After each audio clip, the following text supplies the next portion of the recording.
Assalamualaikum warahmatullahi wabarakatuh. Selamat malam, selamat pagi, selamat siang, dimanapun kalian berada. Perkenalkan, nama saya Eli. Saya ibu rumah tangga dengan 2 orang anak yang beranjak remaja. Untuk apa? em, saya ingin anak saya sekolah sampai setinggi yang mereka mau. Tapi akhir-akhir ini, day by day, biaya hidup tuh semakin mahal ya. Jadi kita harus punya rencana ke depan untuk yang lebih baik. Seperti harus ada plan B untuk rencana pendidikan anak-anak. Kita tidak bisa hanya mengandalkan gaji dari suami.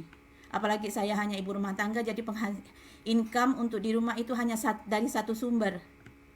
Itu sangat berat sekarang, apalagi seperti yang kita ketahui di UK sekarang lagi krisis berat, krisis ekonomi setelah masa pandemik ini. Itulah makanya saya mengikuti online bisnis ini supaya ada persiapan untuk masa depan anak-anak. Di sini saya mengundang 2 narasumber, duo successful dari career woman yang yang ibaratnya udah dikatakan udah stabil ya, establish. Mereka udah mapan dengan penghasilan dari pekerjaan mereka, tetapi mereka masih ingin menjalankan bisnis online ini. Pertama saya ingin dari Debbie dulu ya, memperkenalkan diri.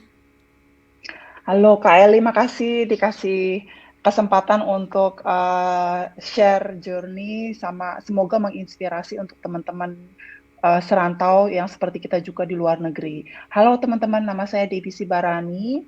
Saya tinggal di Jerman sudah 6 tahun. Saya ibu dari 2 anak, umur 3 dan umur 5. Saya saat ini juga masih kerja. Latar belakang saya kerja di migas, minyak dan gas, dan saat ini kerja di konstruksi. Full sekarang sudah jadi part time semenjak bangun bisnis ini. So itu latar belakang saya. Oke, terima kasih Debbie. Sekarang Maya, silakan. Halo semuanya, makasih banyak diundang di sini, Kak Eli. Makasih waktunya.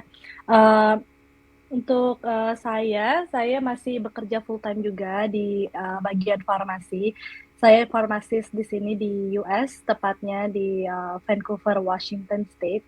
Dan juga seorang ibu juga, masih kecil-kecil anak saya 6 tahun dan 3 tahun, dan sebagai ibu juga. Dan plus lakukan digital business ini yang kita akan bahas nantinya. Itu Kak Eli. Oke, terima kasih Maya. Iya. Uh, Pertama dari Debbie dulu lagi ya. Saya kepingin tahu latar belakang apa tujuan Debbie itu menjalankan bisnis online ini. Latar belakangnya apa? So seperti Kak Eli tadi info kita udah bilangnya udah mapan gitu ya. Padahal sebenarnya sih yang namanya employee kan nggak jauh-jauh ya. Kita Iya, kerja sama orang ya Kak. Meskipun kita udah lama kerja puluhan tahun, kalau saya udah 20 tahun bekerja sebagai karyawan, jadi udah ngerasain pindah-pindah ke perusahaan gitu ya. Jadi latar belakang saya kenapa saya bangun bisnis ini karena saya ngerasa takut awalnya kalau misalnya ada apa-apa terjadi sama karir saya, meskipun saya udah kerja 10 tahun nih di perusahaan yang sekarang, tapi hampir 10 tahun lah. Cuman yang namanya karyawan kan kita nggak tahu ya kapan kita digantiin. Saya ngerasa takutnya pada iya, saat saya bangun bisnis ini itu di pandemik. Jadi pada lagi masa pandemi kemarin. Nah, itu ngerasa panik ya. Wah, kalau ada apa-apa sama kerjaan saya, umur saya sudah semakin tua, pasti nanti orang pasti kalau dari segi perusahaan pasti kan maunya mereka cari yang lebih murah kalau misalnya ada apa-apa iya, sama financial perusahaan kan. Jadi saat itu saya cemas sekali kenapa kalau misalnya ada apa-apa sama saya, bagaimana saya hidup di negara orang, nggak mau jadi istilahnya dependent lah ya, jadi nggak mau tergantung sama suami saja gitu. Seperti Kak Eli bilang tadi, betul. namanya biaya itu kan semakin lama semakin tinggi, nggak mungkin makin murah gitu. Jadi biaya Iya, betul. untuk biaya untuk anak-anak sekolah kan nggak mungkin kita berhentikan gitu ya, mereka bertambah besar, nggak mungkin kita berhenti, berarti dana yang kita punya kan berarti limited gitu compare to Iya, betul. 2 atau satu source of income ya kan. Nah, latar belakangku pada saat itu adalah gimana caranya kalau misalnya something happen with my current job, aku tetap bisa independent on my own feet gitu. Jadi nggak perlu tergantung sama suami, tetap bisa support myself gitu ya, dan support juga anak-anak. Jadi kalaupun ada apa-apa nanti sama suami, setidaknya kita masih ada juga another source which is from me and then from our Iya. business juga gitu. Jadi itu sih Kak, dan tinggal di negeri orang kan nggak murah ya. Jadi Iya. apalagi kalau kayak aku tinggal merantau ke sini baru 5 tahun, 6 tahun. Jadi kalau dihitung-hitung pension plan gaji orang yang Belum citizen di sini kan memadai beda ya. banget gitu ya. Kalau Belum misalnya memadai. bener nggak, misalnya belum ada apa-apanya sama sekali, masih baby banget kalau untuk pension plan ke depannya tinggal di sini gitu. Jadi Iya, betul. lebih pikir panjang ke situ sih Kak. Meskipun ngerasa lama bekerja, tapi pengennya ada sesuatu income yang kita juga bisa andalin. Jadi nggak hanya mengandalkan gaji sekarang saja, tapi juga ada income lain yang bisa kita dapat. Betul, betul. Mm-mm. Iya. Apalagi seperti saya yang hanya ibu rumah tangga. Hmm. Hanya menunggu transferan dari suami. Hmm. Aduh, sangat berat. Sekarang Maya coba apalah latar belakangnya? Makasih Kelly. Ya, kalau aku ini lebih ke ini ya, karena aku kan di keluarga di sini, um, aku punya tanggungan student loan kan sebagai farmasis, yang untuk yang highest degree-nya itu nggak ada dapat bantuan dari pemerintah kan, jadi jadi saya ngambil student loan di sini, dan saya merasa agak berat ya, karena saya mempunyai 2 anak gitu ya, 2 anak kecil gitu ya, dan bergantian dengan suami untuk kerja di sini susah karena pasti anak masuk ke daycare ya kan. Untuk masuk ke daycare Mm-mm. kan juga nggak murah ya. Jadi Nggak murah, kita iya. ya untuk untuk dapat ekstra untuk masukkan untuk tidak masukkan anak ke daycare, jadi saya bisa membayar student loan saya dan yang lainnya. Untuk Mm-mm. kita kan nggak mau ya banyak-banyak utang di negara orang, kapan kita bisa move on ya nanti in the long run gitu. Jadi saya pengen bayar student loan saya dengan cepat dan bayar mortgage juga dengan cepat, tanpa harus sacrifice waktu dengan anak-anak.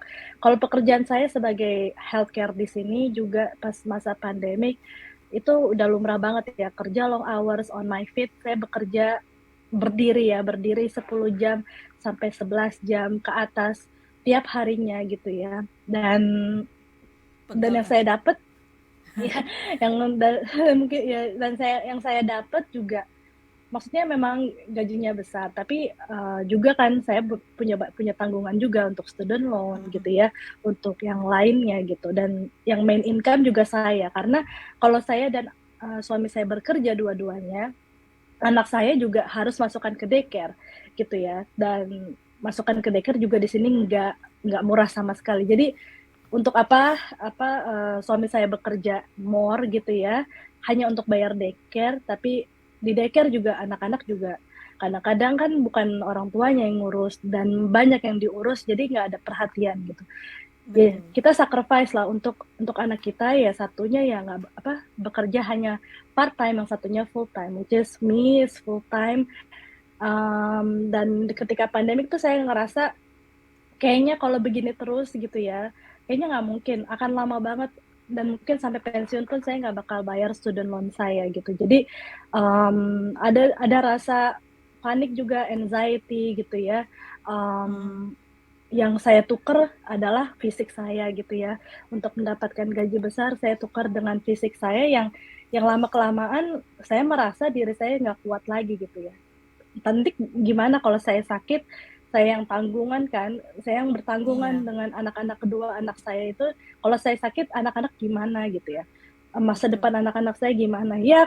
bagus nanti kalau dapat scholarship gimana, tapi kan kita kan nggak bisa depend begitu aja ya. At least kita punya ada extra suplemen. Kalau misalnya scholarship ya is bonus gitu ya, it's a bonus. Tapi kan kita nggak bisa andalkan, at least kita punya sesuatu. Nanti kalau misalnya mereka dapat scholarship ya, duitnya kan bisa untuk yang lain lah, untuk Betul. mereka punya apalah gitu ya. Kita nggak tahu ke Mm-mm. depannya, tapi yang kita bisa lakukan sekarang kan mempersiapkan sesuatu, ya kan? Iya, Jadi betul.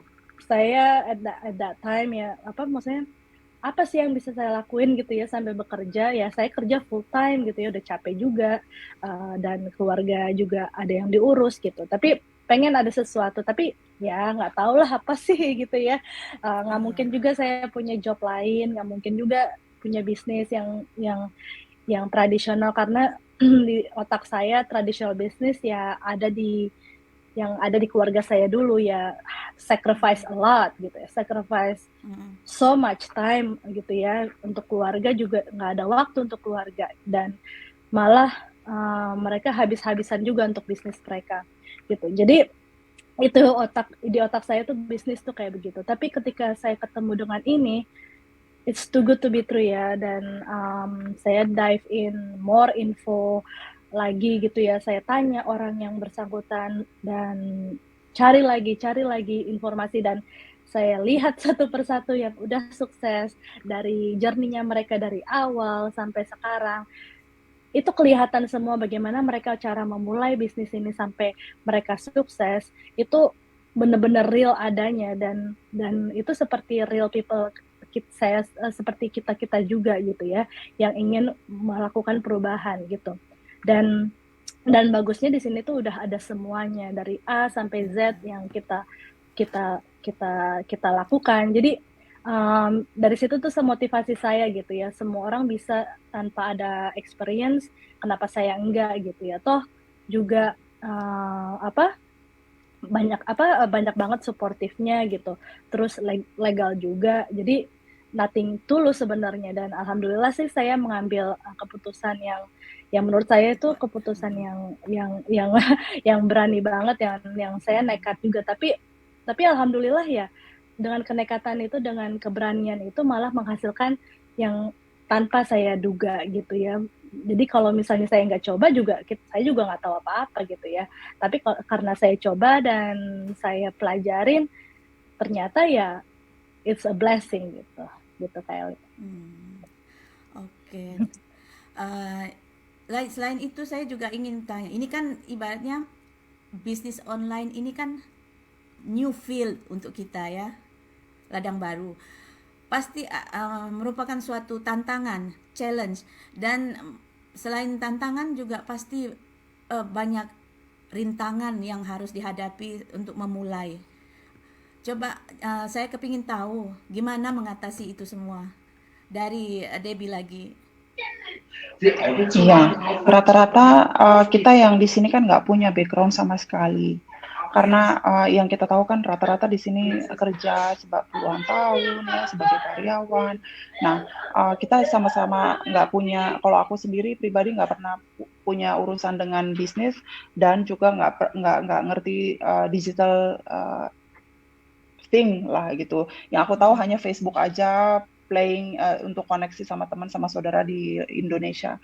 Nah, Iya. enaknya di bisnis ini semua informasinya, knowledge-nya itu akan dikasih. Jadi istilahnya kita kalau new business owner, kita akan in new baby itu kan kita nggak ngerti apa-apa ya. Kalau Nggak new baby itu meraba-raba kan gitu ya. benar. Kalau new baby itu kan nggak tahu ngapa-ngapain, mau ngapain pun Mm-mm. nggak ngerti. Nah, sama halnya new business owner nanti akan diajarin what to do and how to do. Jadi Mm-mm. Step by semuanya itu step. well explained step by step. Jadi kita nggak perlu bingung, nggak perlu takut. Kalaupun kita nggak ngerti itu video based trainingnya, apalagi sekarang video based trainingnya udah bisa ditranslate dalam bahasa Indonesia, yang Alhamdulillah. ada aplikasi banyak yang bisa dipakai sehingga kita bisa nonton ada subtitlenya semua gitu. Jadi kita bisa ngerti lebih mudah. Nah, kalaupun kita nggak ngerti dari segi training, kita kan disediain mentor, kita disediain coach ya, itu dedicated. Jadi itu hanya sejauh handphone aja, bisa Jadi nggak ditelepon. ada alasan nggak bisa bahasa Inggris ya, Benar, nggak mau iya. jalannya. No, nggak ada alasan pakai bahasa Inggris, kan kita ngomong bahasa Indonesia juga saat ini kan. Jadi, Heeh, sebenarnya sih itu hanya kemauan saja ya, mau nggak mm-mm, keluar dari rasa nyaman atau comfort zone sekarang. Karena kan yang kita tahu kan hanya kerja atau, kalau kayak full time mom, taunya hanya jaga anak saja. Tapi mau nggak kita mm-mm. get out dan try something new gitu. Kalau menurutku sih kayak kamu, Kak Eli, kamu kan punya mimpi yang tinggi, ingin sekolahin anak-anak gitu, sama kayak kita sebagai ibu juga meskipun udah kerja kita juga pengen nih sekolahin anak kita tinggi-tinggi gitu Iya, ya. Meskipun ada government ya scholarship seperti Kak Maya Info, tapi kan kita nggak tahu something happen in future. iya betul. Misalnya Mm-mm, dapat scholarship nggak dapat scholarship atau heeh, yang lainnya lah, government reduce the cost for apa untuk their citizen gitu. Jadi gimana caranya kita punya sesuatu yang bisa kita andalin, yang nggak usah diganggu gugat gitu ya, bisa kita buat untuk tabungan anak-anak meskipun suami kita menghasilkan bagus, meskipun kita juga penghasilannya ada, tapi gimana caranya kita bisa secure ini dana yang nggak mesti dia papain gitu ya untuk sekolah anak-anak ke depannya atau untuk liburan gitu ya. Jadi kita betul. nggak perlu utak-atik nih dana yang di sini gitu, tapi kita bisa pakai yang Mm-mm, selainnya gitu. Dan iya kalau betul. misalnya di sini nggak bisa lagi, kan kita masih ada lagi nih dana yang di sini gitu. Jadi Iya, um, kalau buatku seperti Kak Maya Info tadi kan juga udah banyak ya, apa bisa dijalanin kapan aja gitu. Kalau kalau Kak Eli bilang tadi nggak ada alasan. Kalau misalnya takut bahasa Inggris, kita aja berbahasa Indonesia dan semua mm-mm, subtitle nanti bisa ada bahasa Indonesia. So sebenarnya hanya kemauan aja sih iya sebenarnya ya. betul. Mau belajar atau enggak yang something new itu sih Kak. Keluar dari comfort zone. Mhm. Ya. Sekarang Maya, gimana menghadapi tantangan dan ini Iya, iya, kendala yang ada? iya kurang lebih sama sih. Sebenarnya tantangan yang terberat itu adalah diri sendiri ya. Diri Mm-mm, sendiri betul. gitu ya, gimana kita apa mau mau nggak gitu kayak Kak Debbie bilang mau nggak untuk keluar zona nyaman karena ini sesuatu yang baru memang sesuatu yang baru dan harus belajar gitu ya mau background apapun kita ya mau mau sepintar apapun atau nggak pintar apapun nggak masalah gitu ya kadang-kadang orang nggak pernah tahu apa yang mereka punya gitu padahal banyak Mm-mm, sekali potensi-potensi yang sebenarnya kita nggak tahu tapi kalau kita refleksi diri sebenarnya malah justru dengan bertemu dengan orang-orang di sini keluar itu potensi yang terpendam keluar dan banyak yang orang yang awalnya nggak confident tapi jadi confident karena keluar aja potensi itu yang iya. walaupun karena kan sebenarnya selayaknya gitu ya kita bekerja cuma hanya fokus di bidang kita gitu ya tapi kita nggak ada nggak pernah tahu kalau kita bisa misal contohnya kita live talk kayak gini gitu ya nggak Mm-mm. pernah tahu kita bisa gitu atau Bisa do bisa something bicara, apa bisa bisa bicara. bicara gitu ya itu kan semua bisa dipelajarin dan buat saya itu sesuatu yang different dan it's challenging gitu ya dan itu buat saya sendiri sih memotivasi saya untuk menjadi lebih baik dan membuat good impact, inspirasi orang, bikin value dan semua orang punya kesempatan yang sama gitu ya mau ibu rumah tangga atau yang bekerja yang rumah tangga mungkin dulu ya udahlah seumur hidup akan jaga anak aja di rumah nggak bisa kerja nggak Mm-mm, bisa ini tapi mereka pasti punya potensi masing-masing gitu iya.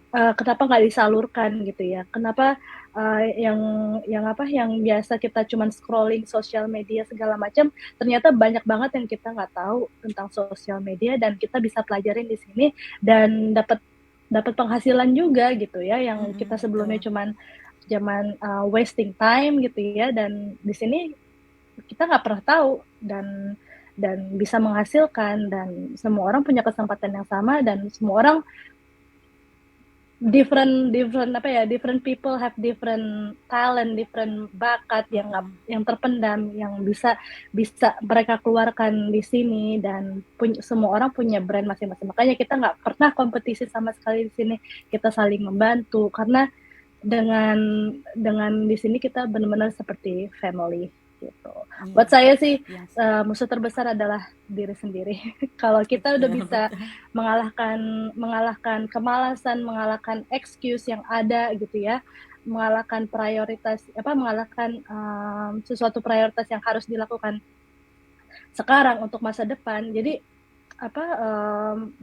nggak ada alasan lagi gitu kalau misalnya memang ingin mempunyai extra source of income di rumah saja dan mempunyai sistem ini di hand kalian gitu ya, udah tertarik dengan hand ini tapi banyak banget excuse, either bahasa, either takut ini takut itu, sebenarnya bukan alasan. Itu sebenarnya pengen nggak gitu ya keluar zona nyaman dan lebih mau belajar lagi, dan semua pasti bisa gitu aja.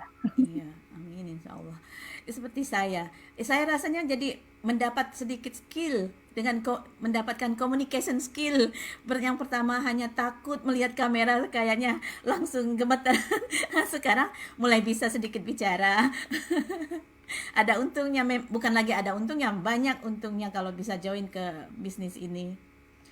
Kita bisa dapat teman lebih banyak, iya kan, dari yang tidak kenal jadi kenal seluruh dunia di mana-mana.